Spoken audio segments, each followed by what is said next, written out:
Et nous, on va voir avec vous, Natacha, ce que dit la presse internationale de ce CETA. On commence bien sûr avec la presse canadienne. Oui, The Globe and Mail revient sur les négociations, sur le contenu de cet accord et bien sûr sur le veto de la Wallonie. Quel est le problème, s'interroge le journal, pour qui le veto wallon n'est pas lié au contenu de l'accord mais à la politique intérieure européenne. Dans une tribune publiée dans ce même journal, un ancien ambassadeur du Canada à Washington semble passablement énervé par ce blocage. Il s'interroge: si l'Union européenne n'arrive pas à conclure un accord commercial avec le Canada, avec qui elle pourrait réussir? Selon lui, cette opposition des Wallons reflète l'ambiance de plus en plus délétère qui règne en Europe. Alors qu'en dit la presse belge, Hélène? Le Soir fait sa une sur ce blocage et notamment sur le CDH, ce parti belge centriste à la pointe du combat anti-CETA. Pour son président, c'est extrêmement interpellant de voir qu'un traité négocié pendant plusieurs années est voué uniquement au libre-échange, sans égard pour les valeurs sociales, environnementales et humanistes de l'Europe.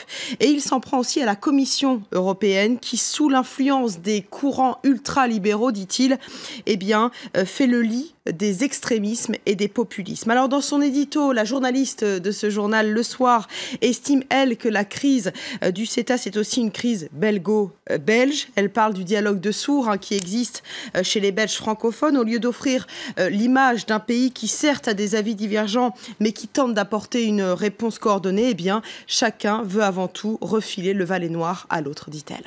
Autre sujet évoqué dans la presse ce matin, le déraillement d'un train vendredi dernier au Cameroun. Oui, le journal camerounais La Nouvelle Expression propose une interview d'un journaliste camerounais qui se trouvait à bord de ce train et pour qui le bilan annoncé par les autorités est bien en deçà de la réalité. Vous savez, le dernier bilan annonce 79 morts.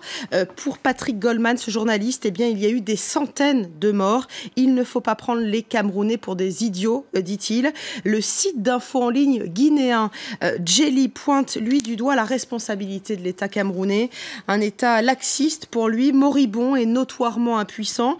Comme c'est le cas dans de nombreux pays africains, l'État camerounais est à la merci, dit-il, des multinationales qui peuvent faire ce que bon leur semble, écrit le journaliste. Alors en finir justement avec l'impunité des firmes mondialisées, c'est justement le titre d'une tribune publiée dans le journal français Le Monde.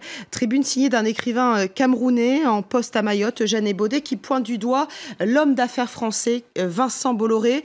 Son groupe, il faut le rappeler, a obtenu la concession des chemins de fer camerounais après leur privatisation en 1999 et il est accusé de n'avoir pour préoccupation que le profit et de négliger bien sûr celui des engagements pris, à savoir la maintenance et l'entretien des infrastructures.